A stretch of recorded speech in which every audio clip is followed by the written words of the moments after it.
नमस्कार, श्री स्वामी समर्थ. तुमचं सर्वांचं आजच्या नवीन ब्लॉगमध्ये पुन्हा एकदा मनापासून स्वागत आहे. तर आजपासून शारदीय नवरात्र उत्सवाला सुरुवात होत आहे. तर सर्वात आधी तुम्हाला सर्वांना नवरात्रीच्या आणि घटस्थापनेच्या खूप खूप खूप मनापासून शुभेच्छा. तुम्हाला हे नवरात्र खूप सुंदर जावो, खूप छान तुमच्या सगळ्यांकडून आई भगवतीची सेवा घडो हीच स्वामींच्या चरणी प्रार्थना करते, आई भगवतीच्या चरणी प्रार्थना करते. तर आजच्या व्हिडिओला सुरुवात करूया. मी तुम्हाला सांगितलं होतं की मी ज्या 9 दिवस ज्या आपण सेवा करणार आहोत आई भगवतीच्या, तर त्या कोणकोणत्या सेवा केल्या पाहिजेत तो व्हिडिओ मी तुमच्यासमोर लवकरच घेऊन येईल नेक्स्ट व्हिडिओमध्ये, म्हणून मी हा व्हिडिओ घेऊन आलेली आहे. खरं तर थोडा उशीर झाला, मला तब्येत बरी नसल्यामुळे मला नाही करता आला तो व्हिडिओ लगेचच, पण आता मी तो व्हिडिओ घेऊन आलेली आहे. तर आपण जी सेवा करणार आहोत 9 दिवस, त्यातील सर्वात महत्त्वाची पहिली जी सेवा आहे ती सेवा आहे नवार्णव मंत्राची. आता नवार्णव मंत्र म्हणजे काय, तर नवार्णव मंत्र हा मंत्र मी तुम्हाला डिस्क्रिप्शन बॉक्समध्ये लिहून देते की मंत्र नेमका काय आहे, म्हणजे तुम्हाला बोलताना उच्चार करताना काही चूक व्हायला नको म्हणून मी तो मंत्र तुम्हाला लिहून देते. आपले जे 3.5 शक्तिपीठं आहेत, म्हणजे तुळजापूरची आई भवानी माता, कोल्हापूरची महालक्ष्मी माता, माहूरची रेणुका माता आणि वणीची सप्तशृंगी माता, ही देवींचं जे बोलतात ना सेवा, ह्या मंत्राने आपण करू शकतो. इतका हा श्रेष्ठ असा मंत्र आहे. आपण जर हा मंत्र रोज पठन केला किंवा रोज म्हटला, या 3.5 शक्तिपीठाची सेवा आपल्याकडून घडेल. म्हणून नवरात्रीमध्ये माझ्या सर्व मैत्रिणींनी न चुकता हा मंत्र म्हणायचा आहे. रोज 108 वेळा, म्हणजे एक माळ या मंत्राची करायची आहे. आधी श्री स्वामी समर्थांचा मंत्र 108 वेळा म्हणायचा, एक माळ जप करायचा, आणि त्यानंतर नवार्णव मंत्राचा एक माळ जप करायचा. नवार्णव मंत्र मी तुम्हाला म्हणून दाखवते. ओम ऐं ह्रीं क्लीं चामुंडाय विच्चे. ओम ऐं ह्रीं क्लीं चामुंडाय विच्चे. अतिशय सोपा असा मंत्र आहे. काही वेळ लागत नाही, पटापट जर तुम्हाला एकदा तो तोंडात व्यवस्थित बसला ना की तुम्ही व्यवस्थित म्हणू शकता, काहीच वेळ लागत नाही. तर नवार्णव मंत्राची ही जी सेवा आहे ती सगळ्यांनी करायची आहे. मी आधी मागच्या व्हिडिओमध्ये पण सांगितलं होतं की घटस्थापना जरी तुमच्या घरी नाही झाली तरी प्रत्येकाने अखंड दिवा हा लावायचाच आहे. तर अखंड दिवा लावल्यानंतर तुम्ही सेवेला बसलात की आधी श्री स्वामी समर्थ आणि त्यानंतर नवार्णव मंत्र न चुकता सर्वांनी म्हणायचं आहे. त्यानंतरची जी सर्वात महत्त्वाची दुसरी जी सेवा आहे ती आहे दुर्गा सप्तशती पाठ. आता दुर्गा सप्तशती पाठाचं जे पुस्तक आहे ते स्वामींच्या केंद्रात तुम्हाला मिळून जाईल.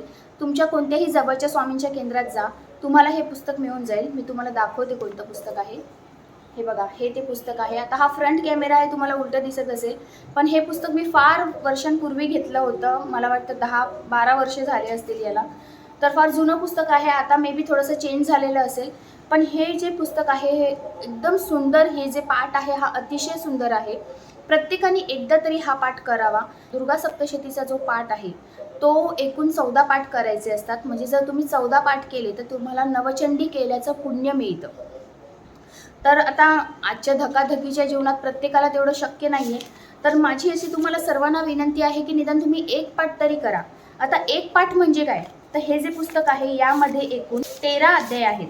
अध्याय 13वा हा शेवटचा आहे. खूप छोटे छोटे अध्याय आहे. आणि हे पुस्तक तुम्ही जेव्हा केंद्रात घ्यायला जाल तेव्हा संस्कृत पुस्तक घेऊ नका, प्राकृत पुस्तक घ्या. प्राकृत म्हणजे ते मराठीत असणार ते पुस्तक. तर ते पुस्तक घ्यायचं, ते वाचायलाही सोपं पडतं. आणि साधारण एक पाठ म्हणजे हे पूर्ण 13 अध्याय. मग पूर्ण 13 अध्याय केले की तुम्हाला एका पाठाचं पुण्य मिळतं.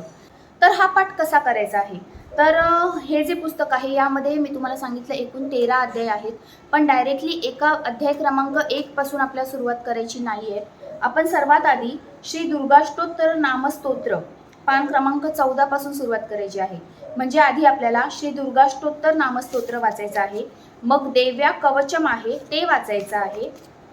त्यानंतर अर्गला स्तोत्रम आहे ते वाचायचं आहे. अर्गला स्तोत्रानंतर कीलक स्तोत्रम आहे ते वाचायचं आहे. मग रात्री सुक्त आहे तेही वाचायचं आहे. आणि मग त्यानंतर अध्याय पहिला सुरू होतो. तर हे सर्व आधी वाचायचं आहे, त्यानंतरच अध्याय पहिल्याला सुरुवात होते. तर अशा प्रकारे तुम्ही हे पुस्तक वाचायचं आहे. 13 अध्याय पूर्ण वाचल्यानंतर एक पाठ पूर्ण होतो. असा 14 दिवसात 14 पाठ केले तर नवचंडी केल्याचं पुण्य मिळतं. पण आता बऱ्याच ज्या स्त्रिया आहेत, ज्या मैत्रिणी आहेत, त्या कामाला जातात, त्यांना एवढं जमत नाही.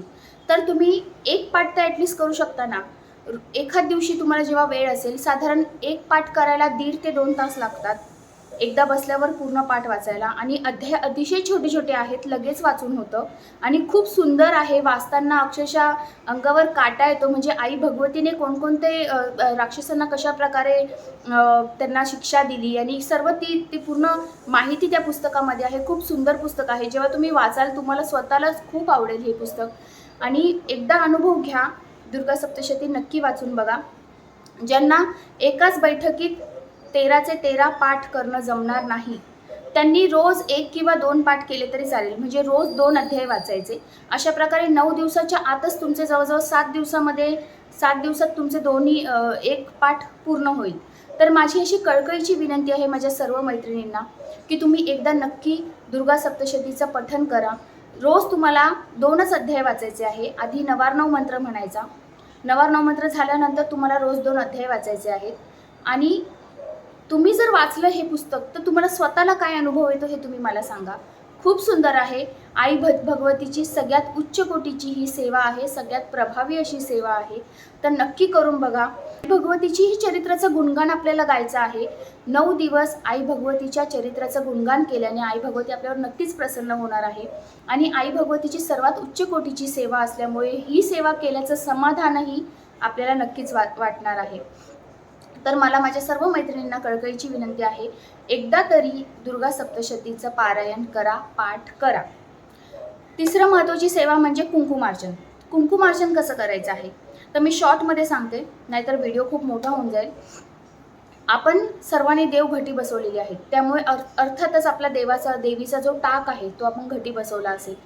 पण तुम्हाला कुंकुमार्चन देवीच्या फोटोवर सुद्धा तुम्ही करू शकता, किंवा देवीची छोटीशी मूर्ती असेल तरी करू शकता, किंवा काहीच नसेल तर तुम्ही एक सुपारी घेऊनही कुंकुमार्चन करू शकता.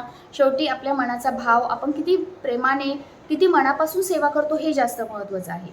आता कुंकुमार्चन म्हणजे काय? कुंकुम अर्चन म्हणजे कुंकू अर्चन करणं, म्हणजे वाहनं. देवीच्या मूर्तीवर जेव्हा आपण कुंकू अर्चन करतो तर त्याला कुंकुमार्चन म्हणतात. तर देवीला, तुम्हाला सर्वांना माहितीच असेल की देवीला कुंकू अतिशय प्रिय आहे. देवीची सर्वात आवडीची सेवा आहे कुंकुमार्चन.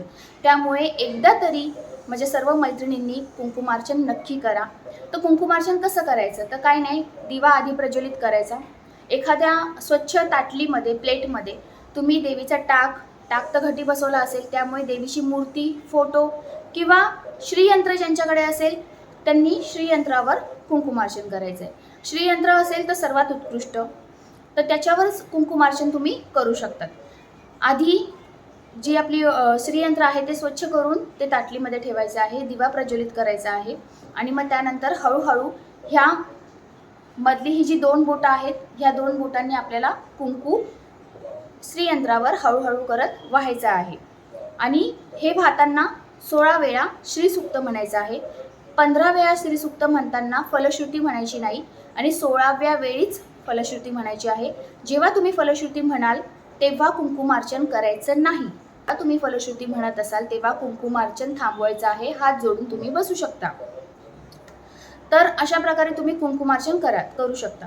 त्याचप्रमाणे तुम्ही सेम असंच कुंकुमार्चन देवीच्या टाकावर, किंवा श्रीयंत्र जर ज्यांच्याकडे मोठं नसेल त्यांच्याकडे श्रीयंत्राचं असं छोटंसं फोटो टाईप असं असतो, पत्र्या टाईप, तसं असेल तर त्याच्यावरही करू शकता. किंवा काहीच नसेल तर तुम्ही सुपारीवर करू शकता.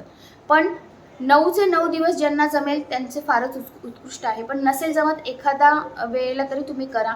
आता ते कुंकवाचं काय करायचं तर ते कुंकू तुम्ही जमा करून ठेवू शकता, आणि पुढच्या वेळेस पुन्हा तेच कुंकू तुम्ही कुंकुमार्चनसाठी वापरू शकता.